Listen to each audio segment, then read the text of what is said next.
Hello and welcome to my channel. In this video we will be looking at biological treatments of obsessive-compulsive disorder, OCD, which you need to know for AQA A-level psychology in the subtopic of psychopathology. I hope you enjoy this video and find it helpful. Let's get started. Biological treatments for OCD aim to restore biological imbalances. Drug treatments for OCD are based on the assumption that chemical imbalances in the brain are the cause of OCD problems, aiming to correct the imbalances of neurotransmitters. By adjusting the levels of neurotransmitters, these treatments can help decrease anxiety, lower arousal, and reduce blood pressure or heart rate. Antidepressants. Selective serotonin reuptake inhibitors, SSRIs, include sertraline, 6-8, fluvoxamine, 8 and over, and fluoxetine, Prozac, for adults. SSRIs are used based on the theory that low serotonin levels play a role in influencing OCD. SSRIs tackle the symptoms of OCD by blocking receptor cells and inhibiting the reabsorption, reuptake, and breakdown of serotonin, which is released from the presynaptic neuron into the synapse from neurons, prolonging the serotonin's activity in the synapse in order to ease the transmission of the next impulse and continue stimulating the postsynaptic neuron and reduce anxiety and normalize the worry circuit. SSRIs take 3 to 4 months of daily use to impact upon symptoms. Serotonin norepinephrine reuptake inhibitors, SNRI, include venlafaxine and duloxetine and are more recent drugs. SNRIs work by increasing the levels of serotonin, norepinephrine, and noradrenaline in the brain, which are neurotransmitters that help regulate mood and emotional responses. Alternative drugs, used for patients who do not respond to SSRIs.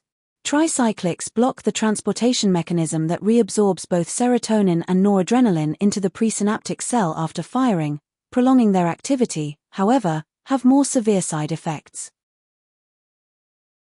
Anti-anxiety drugs. Benzodiazepines, BZs, include Valium and diazepam. BZs work by enhancing the action of the neurotransmitter GABA, gamma-aminobutyric acid.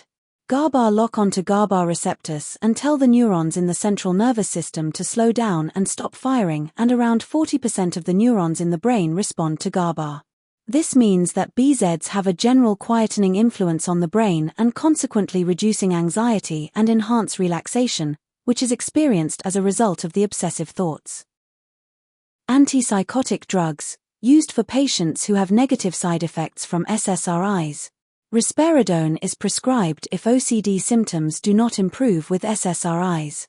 Risperidone reduces and lowers dopamine levels as high levels have been associated with the disorder.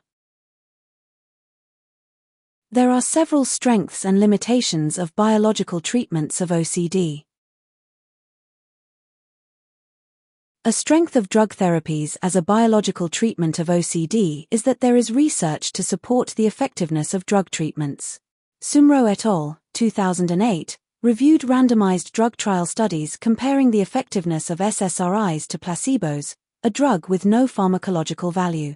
They found that SSRIs were more effective than placebos in the treatment of OCD, in 17 different trials. This is a strength because it suggests that the biological treatments, particularly SSRIs, can effectively address the underlying neurochemical imbalances associated with OCD, supporting the idea that there is a genetic component to the disorder. A strength of drug therapies as a biological treatment of OCD is that there is research to suggest that drug therapies are effective compared to placebos in the treatment of OCD. Piggott et al., 1999, reviewed studies testing the effectiveness of drug therapies and concluded that SSRIs have been consistently proven as effective in reducing OCD symptoms.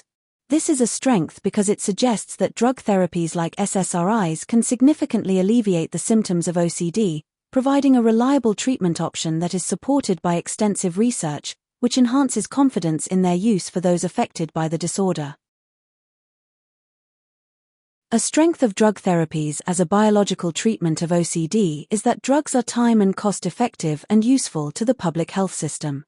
Drug treatments are cheaper to manufacture, easy to administer and user-friendly in comparison to psychological treatments such as CBT and ERP, which can be time-consuming. They are also non-disruptive and allow individuals to manage their symptoms and lead normal lives, making things more convenient and appropriate, especially when treating patients who lack motivation.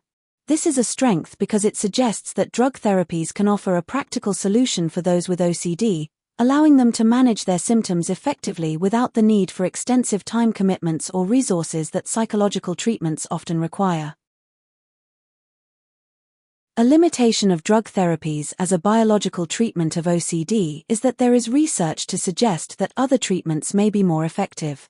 Johnson and Hugard, 2009, found CBT to be more effective than drug therapy. O'Connor et al., 1999, and Okuani et al., 2006, found that CBT and drug treatment to be effective in reducing OCD symptoms, but CBT plus drug therapy appears to be the most effective treatment strategy. Therefore, many patients are not helped by drug treatment. This is a limitation because it suggests that drug therapies may not address the underlying issues of OCD as effectively as other treatments, particularly CBT, which could lead to some patients experiencing insufficient relief from their symptoms when relying solely on medication. A limitation of drug therapies as a biological treatment of OCD is that the research used to support their effectiveness of drug treatments is unreliable. Goldacre, 2013, believed and pointed out that the majority of the research favoring drug treatments is biased because the research is sponsored by drug companies who do not report all the evidence. This is a limitation because it suggests that the evidence supporting drug therapies may be compromised, leading to a lack of confidence in their effectiveness for treating OCD. If the research is biased and not all evidence is reported, it could mislead both practitioners and patients regarding the true benefits of these treatments. A limitation of drug therapies as a treatment of OCD is that drugs have a delayed effect. Drug treatments like SSRIs do not work straight away and can take between 3 to 4 months to show any form of effectiveness of symptoms. Because of this, patients may look to other treatment options for a supposed quicker solution. This is a limitation because it suggests that the delayed effectiveness of SSRIs might cause patients to become discouraged and seek out other treatment options, which could interfere with the overall management of their OCD. A limitation of drug therapies as a treatment of OCD is that not all cases of OCD may be biological in origin and therefore drugs may be ineffective. A person could develop OCD after experiencing some form of trauma. For individuals who develop OCD due to trauma or environmental factors, relying solely on medication may not provide the relief they need. Additionally, this means that the effectiveness of SSRIs and other medications could vary significantly among individuals, depending on their unique experiences and the nature of their OCD. Furthermore, the focus on biological treatments may overshadow the importance of psychological therapies, such as cognitive behavioral therapy, CBT, which can be more effective for those whose OCD is linked to past trauma. This is a limitation because it suggests that if the underlying cause of OCD is not biological, then drug therapies may not address the root of the problem, and by not considering the psychological aspects of OCD, patients may miss out on holistic treatment options that could lead to better long-term outcomes. A limitation of drug therapies as a treatment of OCD is that drugs have several side effects. Using drugs to help treat OCD could cause a person's mental illness to worsen. Side effects include weight gain or weight loss, loss or increase of appetite, sexual dysfunction, indigestion, blurred vision, nausea, headaches, sleep disruption or disturbance, a loss of libido, loss of sexual appetite, irritability, indigestion, hallucinations, constipation, dry mouth, slight tremor, fast or increased heart rate, erection problems, raised blood pressure, increased aggression, long-term memory impairments and increased risk of suicide and suicidal thinking. Gerling et al. 2006.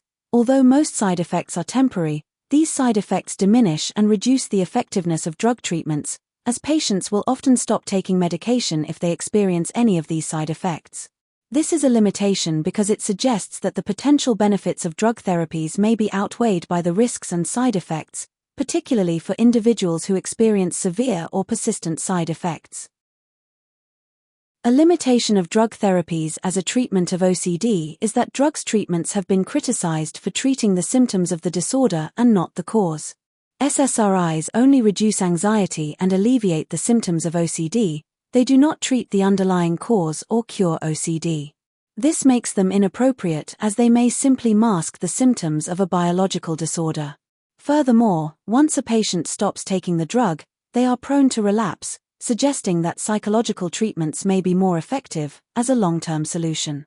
This is known as the treatment etiology fallacy, which occurs when the treatment approach is assumed to address the underlying cause of a condition without sufficient evidence. It implies that if a treatment is effective, then the cause of the condition must be biological, which can lead to overlooking other important factors such as psychological or environmental influences. This is a limitation because it suggests that drug therapies may not provide a comprehensive solution to OCD, as they primarily focus on alleviating symptoms rather than addressing the underlying causes of the disorder. This can lead to a temporary relief of symptoms without fostering long-term recovery or addressing psychological and environmental factors that contribute to OCD. Thank you for watching. If you have enjoyed this video, please like and subscribe for more content like this. Bye.